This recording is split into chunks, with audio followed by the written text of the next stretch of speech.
And welcome back, everybody. Another edition here of the Auburn Undercover podcast on the 24/7 Sports Network. My name is Nathan King, joined here by Christian Clemente and Jason Caldwell. And Christian will get into kind of wanted to do a sort of transfer portal preview show here because the madness is about to begin once again. Um, it'll be a crazy time of year, like it always is whenever the portal opens up. We're recording this here on Sunday night. And the portal opens Tuesday at midnight. So it won't be on Monday that'll be open, but first thing when you wake up on Tuesday, things should be rolling. So obviously we'll be keeping track of the movement on Auburn's side of things. We'll get into that here in just a minute, but Christian, I wanted you and Jason to kind of break down what's been going on recently in Auburn recruiting. There's been some buzz recently. Got a very recent commitment there, and so I guess just kind of bring us up to speed on where they are right now with the 2025 class with some recent movement. Yeah, week of highs and lows a little bit. Look, in recruiting, when you're in April, you never really want to get too high. You never really want to get too low. Before I get into that real quick, I just want to say that our prayers are with Amy White, Walker White's mom.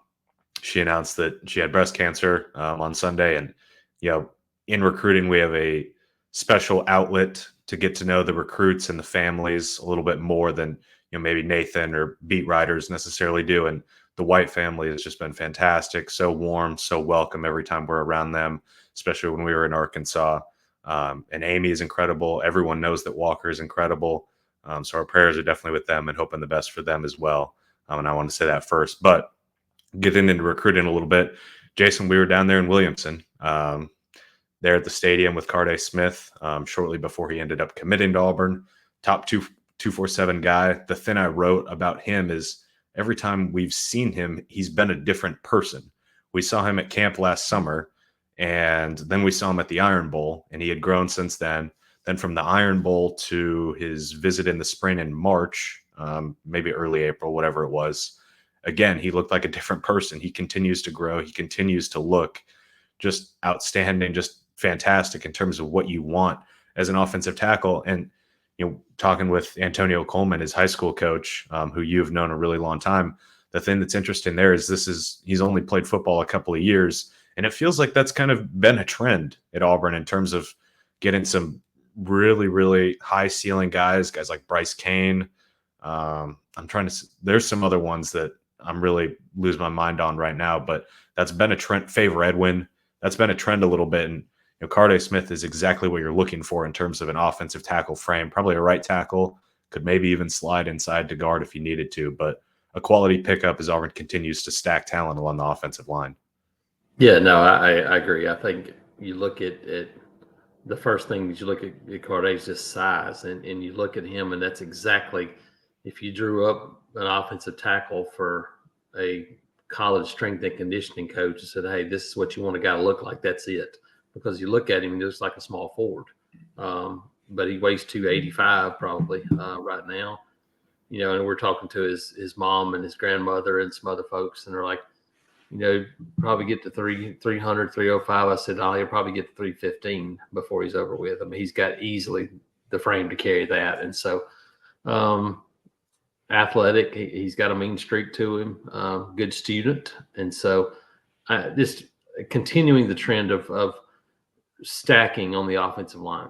That's what you've got to do. It's what wasn't done for so long for Auburn football, and just continues that trend for Hugh Freeze, Jake Thornton, and what they want to do on the offensive line.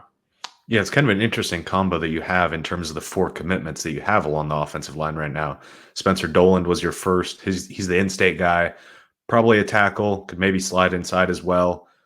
From there, you got Tavares Dice. My order might be mixed up a little bit here on Tavares Dice and Ty Buster, but Tavares Dice is a guy that they evaluated when he was unranked. He was a guy that we actually sent off to the rankings team like, might need to take a look at this guy. Auburn seems to really like this guy quite a bit. Sure enough, now after a strong junior season, after a really strong Under Armour camp in February, he's a top 247 guy, almost a top 150 guy in the country. Auburn feels like they might have another one of those in Ty Buster, the interior offensive lineman they have committed from North Carolina. That's a guy that they found really early, seemed to really like. And then now the latest one in Carday Smith, another guy who was unranked, just coming onto the recruiting scene last summer. Auburn found him pretty early, offered him, and now he's a top 247 guy.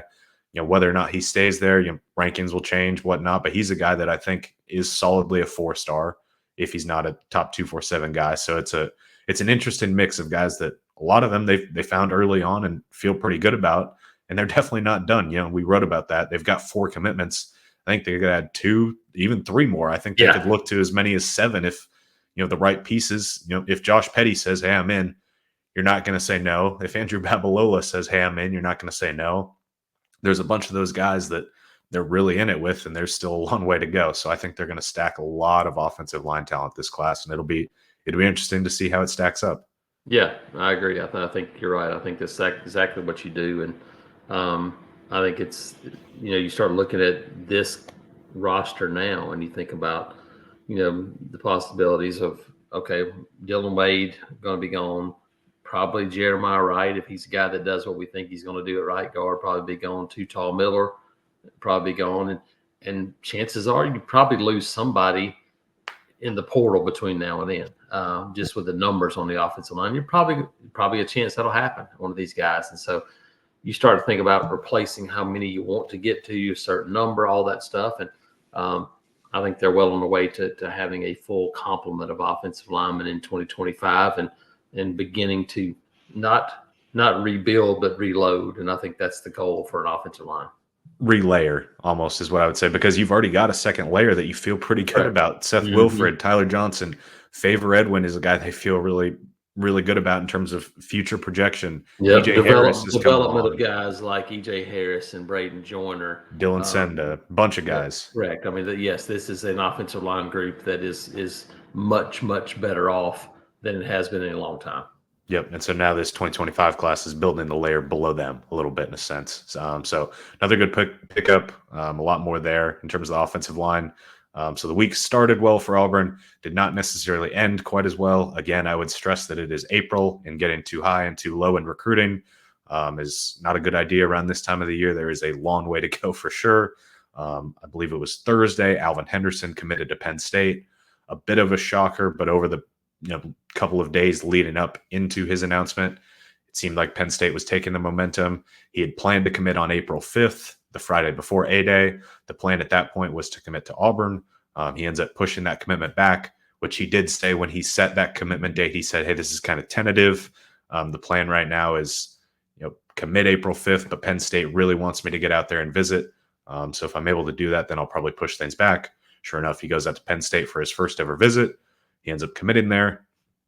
A setback along the running back board, but you can always go out and find running backs. And the thing with Alvin Henderson is he's a couple hours away. He's been on campus a bunch. He will still be on campus. In his commitment story, he was telling 24/7 Sports' Tom Lloyd that he's already working on scheduling his official visit to Auburn for the Oklahoma game. So he will likely be back then. He will probably be back before then. Auburn wants to take 2 running backs this class, and so there's a chance that he could still end up being one of those guys. I never ended up changing my pick because I still think that he probably will end up being one of those guys. But we'll see what happens there. And then, Jason, the other one on Sunday was Husan Longstreet. Auburn battled like crazy to get in the ball game for him, the quarterback from California, number 28 player in the country, number 5 quarterback. Even got him in for an official visit for A-Day weekend, which going into that weekend, I didn't even know official visits could happen this early in the cycle, but they can. So Auburn pulled all the strings, did everything they kind of could, but in the end, his best relationship was with Colin Klein, the offensive coordinator there at Texas A&M, and that ends up winning out. It was a down to the wire battle though, as of 1 o'clock and on Sunday, and he was committing at 4 o'clock. He still hadn't made up his mind. So Auburn made it very interesting, and now that one is done, and now you really turn a lot of attention to the likes of Juju Lewis and KJ Lacey. I agree. I think that's exactly where it turns. 2 guys closer to home, 2 guys that have, I think, more of a relationship and probably have more of an impact on the other guys you're recruiting than Husan Longstreet. When you think about the connections with some of these guys, obviously Juju Lewis is one of the top quarterbacks in the country, has been on campus a few times, has scheduled an official visit to be back at Auburn this summer. And so that's when you look at it and go, hey, see what happened. That would be an impact commitment for sure if it were to be made. And going back to Alvin Henderson a little bit, I agree completely. This one feels a lot like when Keldrick Fault was committed to Florida State. Obviously, much different scenario, but you had a change in, staff, coaching staffs, all those things. But to me, it's always felt like that he was going to wind up at Auburn. I said, and we've talked about it before, I did not feel like even if he committed, whoever he committed to, that it was going to be the last one. I just feel like there's going to be another one for Alvin Henderson before long, and I think it's going to wind up being Auburn. If it's not, that is a position, much like when you think about the NFL, that's a position even in college where you can go find guys that fit the bill, fill the void. And obviously, with Jeremiah Cobb on campus, that's a guy that they feel really good about already. And so he's going to be a guy that I think they want to build around for the future anyway. So good there, but yeah, I think you're right on the money with those two quarterbacks. I think that's where you start at, and not necessarily start at. Auburn's been with Juju Lewis and KJ Lacey for a long time already. Yeah, so that's about it in terms of high school recruiting. There's been a couple visitors here and there will continue to be some more visitors. But Nathan now kind of moving into the transfer portal. That's where a lot of the attention is going to be focused in terms of guys going out, as in Auburn losing guys coming in. We already know of a visit. Philip, I believe his last name is Bleedy, from Indiana, the defensive lineman who started his career at Texas Tech. He will be on campus Monday for an official visit, leaving on Wednesday. And the portal opens on Tuesday. He is a graduate transfer. He entered the portal in March. So he's already kind of rolling through the transfer portal recruiting process. So for clarification there, that's why he's already, able to visit and has already visited some other schools as well. But Nathan, it's no surprise that a defensive lineman is the first known visitor this spring window, because that's something they've talked about ad nauseum really throughout spring practice. Yeah, Jason and I talked about this on the podcast last week, but Freeze went out and said it after A-Day, so it's no surprise. D-line and receiver are the positions you're going to be looking at most heavily, and D-line feels much more pressing. I mean, the main thing overall is that, and Jason, you and I have talked about this several times when it comes to the offensive line, but like the roster overall, you're in much less of a scramble drill this time around. I mean, this period for that staff last year was insane. The quarterback question mark on top of everything made things kind of crazy. But they still brought in a ton of guys after spring practice. Does not feel the same way this time around. Hugh Freeze said, his quote after A-Day was, "We only have a few roster spots we can fill." We've talked about it before, but it feels like a couple of defensive linemen are going to be necessary. You like the guys that you have. Like, it's not necessary. And I mean, it's maybe more talented of a defensive line than you've had in a few years, but that talent is really young. Guys like Malik Blockton, Bobby Travis, they stepped up in the spring. They had nice performances in spring practice, but you can never have too many playmakers along the D line. And so Bleedy there from Indiana feels like the kind of guy Auburn would need. Another interesting one a couple days ago that we were talking about on the board a little bit. Isaiah Rakes is a name that Auburn fans will remember from like 3 months ago. Deja vu. He's right back in the portal. So he was at USC this spring, then hops right back in the portal. I think, I don't know how much, if we've really gotten any feelers on that situation so far and where Auburn may stand, but they seem like they were number 2 for him in the portal the first time around. And so do they just jump back in? Did Vontrell King Williams have a good enough relationship with him to where he can kind of jump back in? Because it feels like you just kind of, Jason, I don't know what you think about the numbers they're looking at here, specifically on the D line, but it feels like you just grab a couple of those kinds of guys, maybe an edge piece to give you some depth, and then you ride it out in terms of the D line. Yeah, I think if you're able to add a couple of guys that have experience that are plug and play, I don't, and I've been saying, I don't think you're going to go find Derek Brown. I think that's what people are. Hey, it'd be great if you did, but I just don't think you're going to find that guy. That's what you're missing. But if you could find 2 more pieces to add where you could just rotate guys and not have any drop off and not have, that's kind of what your goal is right now. If you're talking about the interior defensive line, can you find another pass rush piece? I do think if you go, hey, this guy can help us. And you go, I do think it'll be a 1-year guy. Can you find a grad guy, somebody to come in, step in for 1 year, and not take away from the young guys? where you still want to develop the Jamonta Waller, you still want to develop, Morris Williams and Joe Phillips, let them have their play, but you want to have an experienced guy in case of, hey, break the glass in case of emergency guy. I think that's what you'd like to find as another edge guy if you can find that guy. Well, and I'm just going to add this on Rakes real quick too. When he visited last time, Auburn was without a defensive coordinator, or Ron Roberts was on the way out. I'm not sure the timing there exactly, but Isaiah Rakes went from Texas A&M with DJ Durkin, Correct, then to USC. So so he has a connection there with Durkin, the new defensive line GA assistant, whose name I do not remember off the top of my head. I want to say like Balka or something. I'll find it while you guys are talking. But he also came over from Texas A&M with Durkin. So there's definitely connections there if Auburn chooses to go down that route again. Yeah, that's a really good point. I didn't even think about that with Durkin, and obviously that Texas A&M D line was pretty good last year. I think you just need to look at what they did in the first portal window in terms of guys that they are looking at, because they tried to bring in somebody like I needed to remind myself of the name here, but Tomiwa Durojaye was the West Virginia defensive end, kind of buck pass rusher. He's kind of a tweener between those two spots.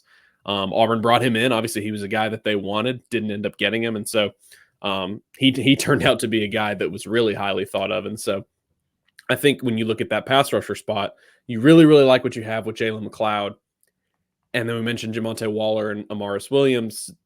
Their talent level is really high as well. But do you feel comfortable enough for them being your number two? It just might be another year of you need an Elijah McAllister type guy, maybe one more year. And I think this has been a frustrating roster spot, this one in particular for Auburn, because it feels like we've had probably about 3 years now of saying, man, the Buck spot is really thin. I think this is probably the last stopgap season for them. And then you're gonna have Waller and Amaris Williams probably playing that spot and defensive end. You're gonna have Joe Phillips there as well, whoever else they recruit down the road. And so that would not surprise me if that ends up being a spot. But you'll look for a guy probably like Durojaye the second time around. Yeah, personal fan of Brett Kolka. Okay, I was close. You were pretty close. That's it. Came from Texas A&M, and you're right. So that's a massive connection on a couple of fronts. For Rakes, we'll see if that becomes a guy.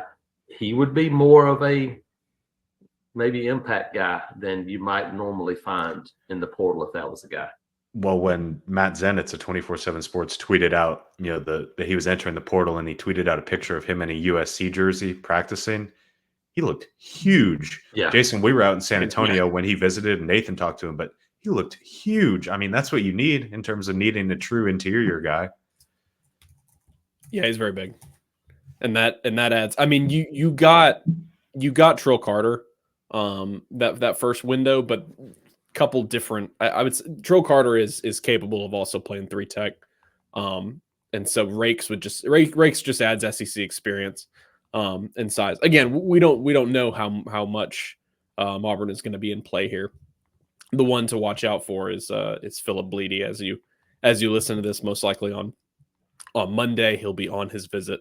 And so Christian and Jason will have whatever information we can get from how that went there. Wide receiver is another position we mentioned that we're likely going to see Auburn poke around. Jason, you and I have talked about it. This one is not so much create a board, figure out a couple guys you want for a couple different positions. This one is if you feel like you find a guy you like, but you know who there's just right now, there is not a ton of experience or talent in the transfer portal at receiver from that first window. Right. So it'll be interesting to see who enters right now, because right now the top-rated uncommitted transfer receiver in the portal is Javaris Johnson. Yeah. And so that is a position I think we'll get a lot more of an idea over the next few days when the portal opens of like, okay, here are the types of guys available. Here are the kind of guys that Auburn may go after. And it may depend on if you lose a guy or two off your roster and you go from a number standpoint, let's go find somebody. If you don't lose anybody, then you say, hey, right fit. I keep coming back to something that we've learned a little bit after last year and talking to Hugh Freeze a little bit and kind of just poking around a little bit. I don't think it's going to be small school guy. I don't think it's going to be a guy that is young guy that hasn't produced yet kind of guy. I think if you find a guy right now, wide receiver, it's going to be a guy that's done it at elite level, at a big time school, and has gone out and produced already. Because we saw last year trying to make a jump without spring practice was really, really hard for everybody involved. It was hard for Peyton Thorne. He played as much football as anybody in the country. It was almost impossible for Shane Hooks and Nick Martin. Martin was there some in the spring, but those guys just they could not make that step quick enough to produce. I think you find somebody that has done it and knows what it's like in the Southeastern Conference to prepare. I think that's to me feels like, okay, that's the one guy. If you can find a guy like that, then go get them, bring them in, let them come in and give you more experience. But I think it had to be the right guy.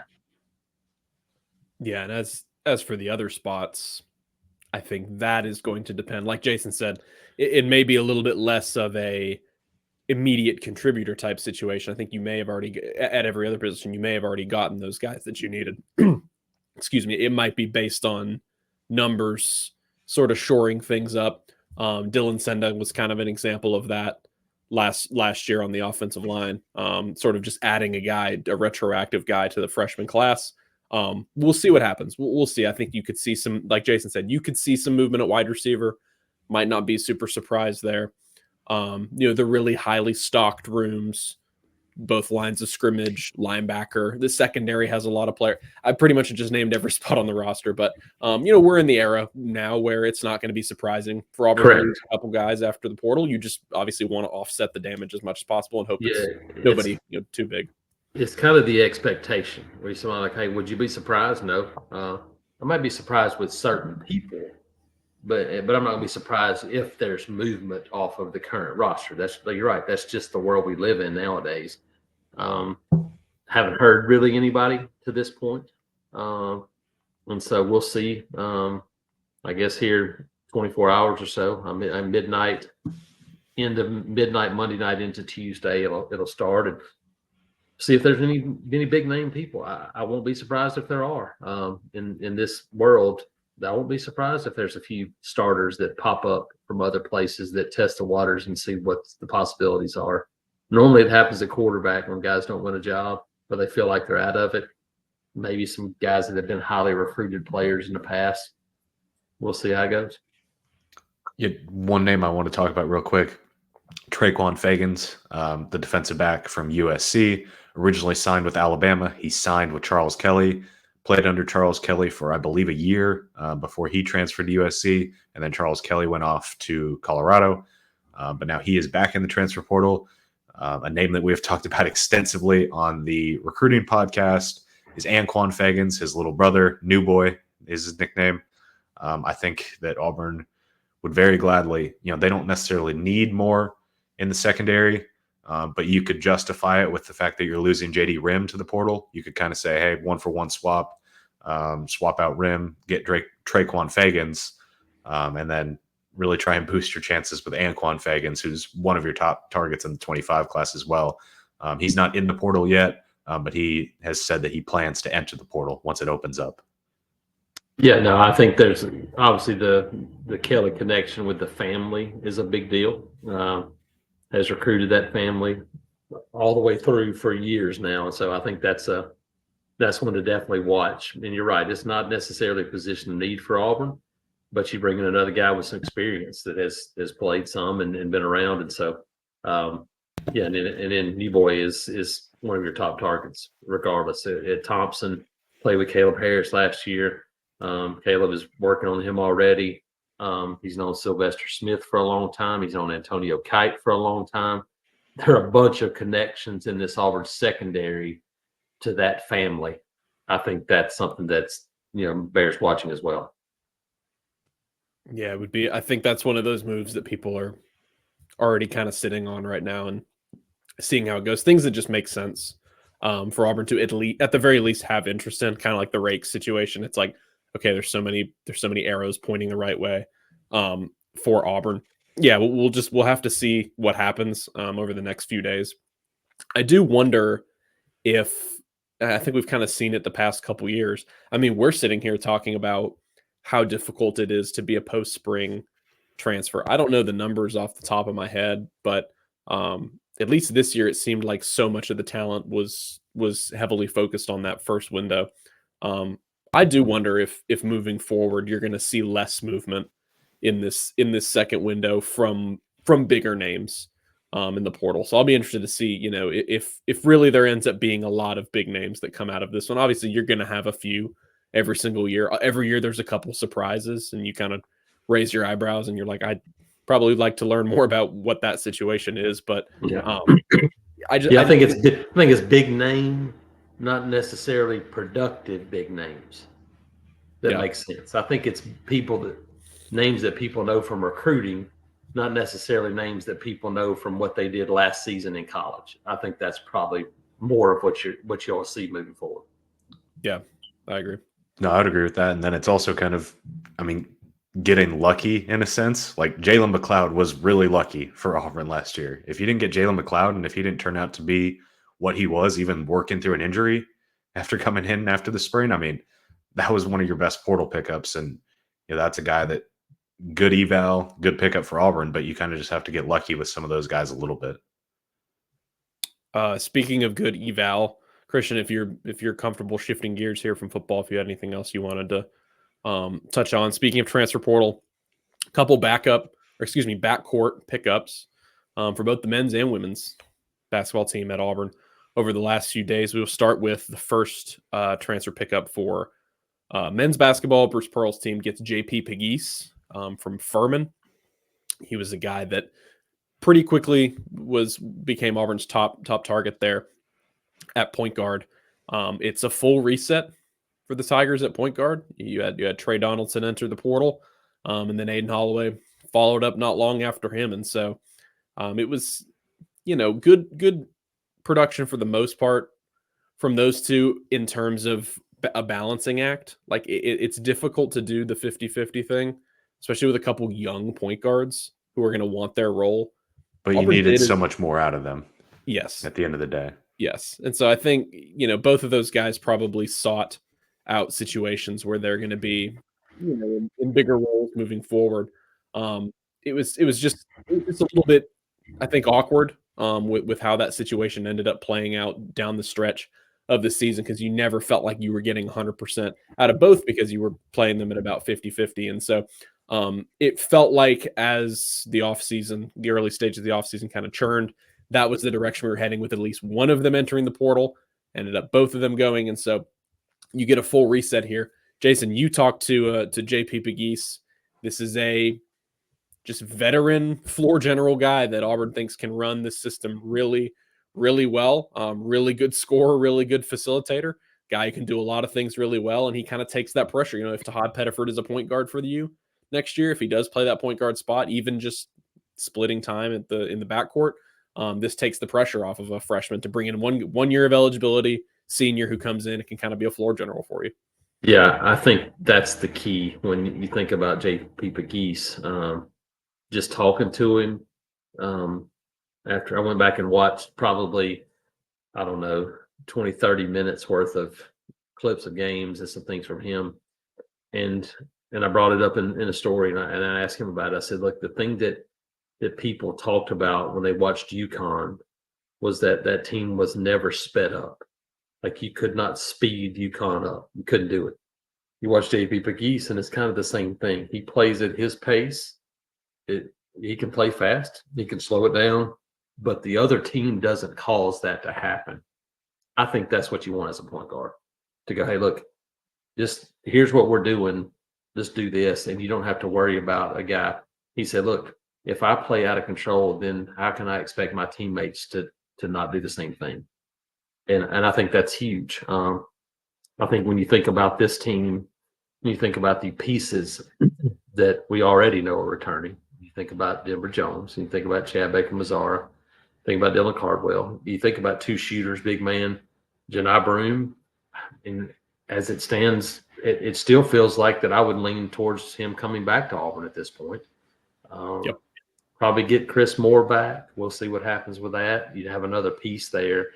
You start thinking about that, and then you go Todd Pettiford, Ja'Kai Howard, and you got some firepower to go around a point guard that I think is going to be back to a 30-minute point guard guy instead of what we've seen the last couple of years. And you're right. Then you're able to, okay, all right, Todd Pettiford, you want to be a lot of two, some one, then do 8 to 10 minutes of one, and then do 10 to 15 minutes at two, and you're able to split some of that time. I think that's an ideal setup to you think about moving forward for this, and allow him to ease into it, settle in. I think fantastic pickup. I really do. He's not a guy that plays above the rim, but likes to get to the rim and likes to get to the free throw line. Good shooter. I think everything you're looking for in a point guard. Yeah, Bruce Pearl said it in the signing that he talked to a bunch of coaches in the Southern Conference. Pegues was first team All-Southern Conference, said he was probably the best player. A lot of coaches told him that in the league.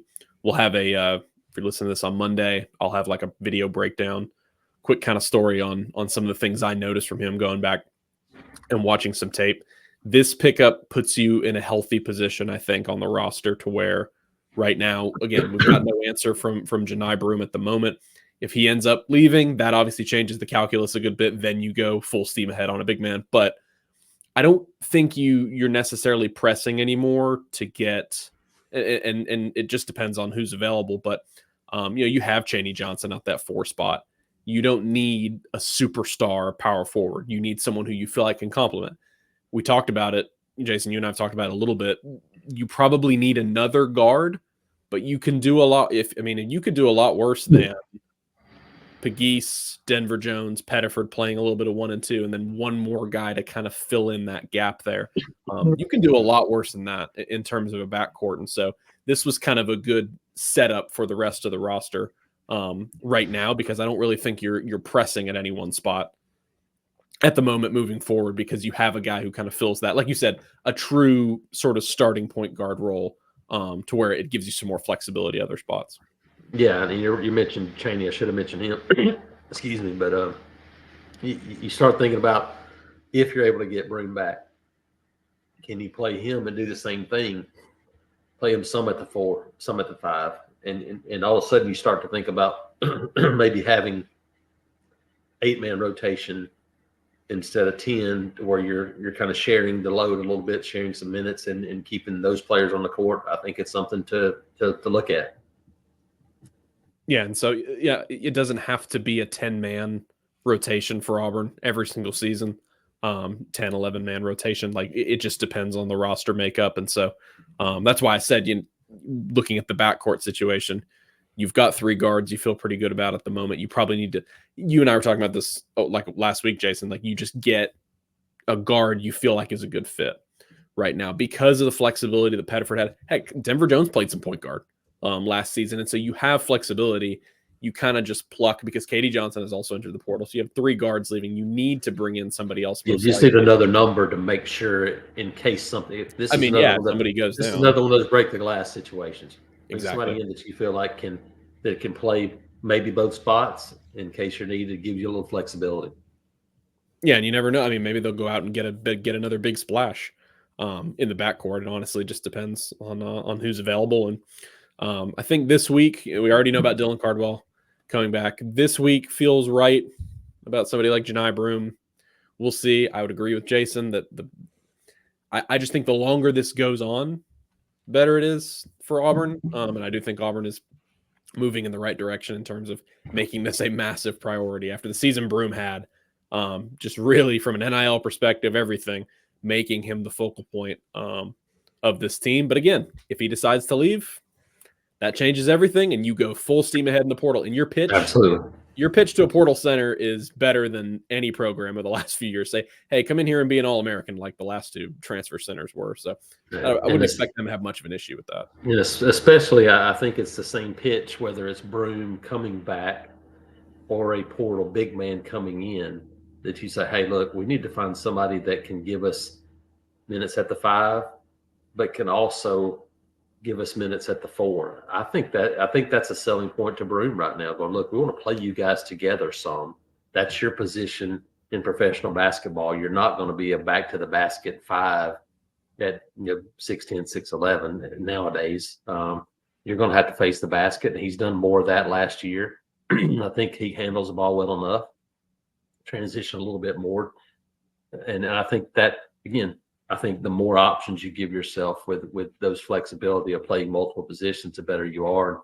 Whether all of a sudden, if it happens, you think about Dylan as a straight 5, Broome as a 5 and a 4, Chaney as a 4, maybe 4/3 at times, gives you a big lineup potentially. There's things you can do, and I do agree though. I think the longer it goes on, the more it feels like that Broome will return, because I think if you're Auburn and hey, if you're not coming back, then you got to know so you can start to sell that in this transfer portal world, because you got to get the next guy in. And so we'll see what happens. Yeah, I mean, even somebody like a Ja'Kai Howard is going to come in and be kind of an undersized, slender 3-man. And so can he play some 2 if the lineup needs to? He's probably like an NBA 2, but yeah, he's going to be a 3 moving forward, but we'll see how much kind of bulking up he has to do. And so we'll see. Like I said, I think the next few days feel sort of imminent for what this roster is going to be, and then we'll find out what they need to do, the coach staff needs to do moving forward. On the women's basketball side, waking up here on Sunday morning, this was just an absolutely massive pickup for Johnny Harris's team. You lose a first-team All-SEC selection in Honesty Scott Grayson, who was in an All-Star game last week and absolutely just pouring the buckets in. And so, she was easily one of the best offensive players, not only in the SEC, but in the country. And to go out and replace her, they pick up a better offensive player. I think a better. I mean, yes, all the accolades in the world for Talia Scott, former 5-star, McDonald's All-American, Gatorade Player of the Year in Florida. She spent 1 year at Arkansas, 21.2 points per game with the Razorbacks. Jason, I don't know how much you looked into it. I don't personally know the specifics of the reason for leaving, but she was in the portal, and Auburn was able to get her. And this is this in term talent-wise, this feels like one of the best players that has been at Auburn in recent years for women's basketball. Yeah, I mean, I think you start to think about historically Auburn basketball and DeWanna Bonner and that group. There are some talented players, and Unique Thompson was a talented player in terms of accolades coming out of high school. You got to go back a ways. I'm talking about a ways to start thinking about somebody with the high school accolades that Talia Scott brings to the table. You start to think about what she's accomplished in high school and the things she did, and then to go out in the Southeastern Conference as a true freshman and average 21, 22 points a game, 83.8% from the free throw line, double figures in 19 of 20 games. No, yeah. In her one game against Auburn, they beat Auburn 74-72. The 33.6 of 12 from 3, 11 of 23 from the floor. Somebody puts a 33 spot on you, you probably put a highlight beside that one and say, well, we need to make sure we keep an eye on that girl. It paid off for Auburn. You're bringing in somebody that automatically, when you think about it, and she's not a set 3-point shooter. She can shoot. When you shoot 83% of the free throw line, she's going to be a better 3-point shooter. She wasn't as good last year, but she gets to the free throw line, which means she is downhill in a hurry. That's the style of play they want to play. And so I think this is somebody that changes the narrative. When you think about Auburn women's basketball, they changed it this year. I think now you change it even more next year, because you have some pieces coming back, and they're not done. There's still a couple of portal pieces out there, junior college, that they're recruiting. This is a roster that could have a lot more firepower heading into next season. Yeah, and like the thing with Talia Scott too is a lot of the times you see, former 5-star, former McDonald's All-American enters the transfer portal after 1 year, and it's like, Okay, well, they averaged 4 points at their previous school or whatever. Yeah. They didn't really live up to the billing, and they're looking for a new home.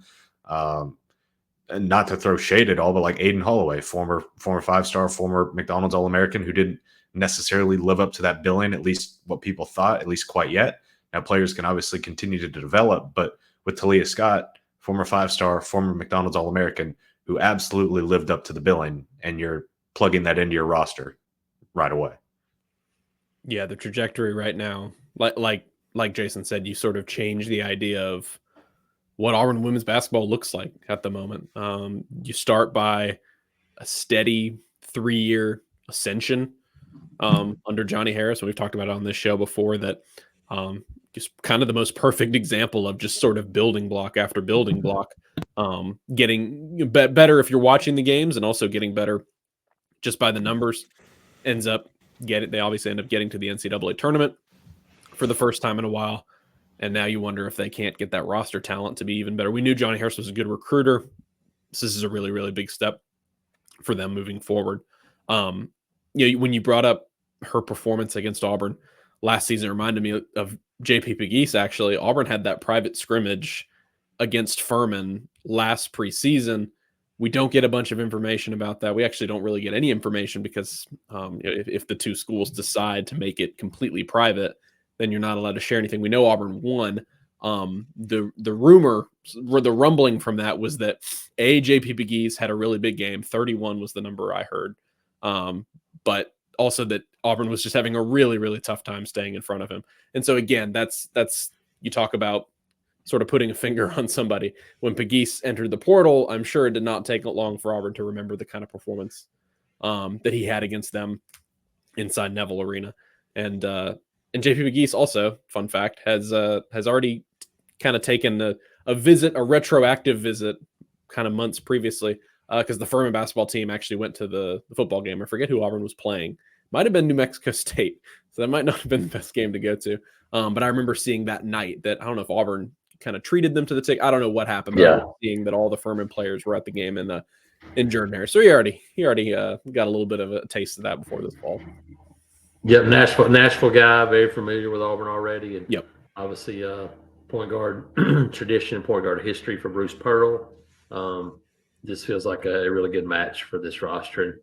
And anxious to see kind of how both these rosters shape up as the basketball portal kind of starts to maybe wind down a little bit as football portal kicks back up into high gear coming up in a couple days. Yep, we will see, and we will do our best to bring you guys all the information on both sides, the football and basketball side, over the next month. Is kind of portal season. That's what it's going to feel like. And so, again, auburnundercover.com, we will have everything covered for you guys over there at Neville Arena and at the football facility. So, Christian and Jason, I don't know if you guys have anything else you'd like to add here. We are encroaching upon about 45 minutes, so hope everybody enjoyed the show.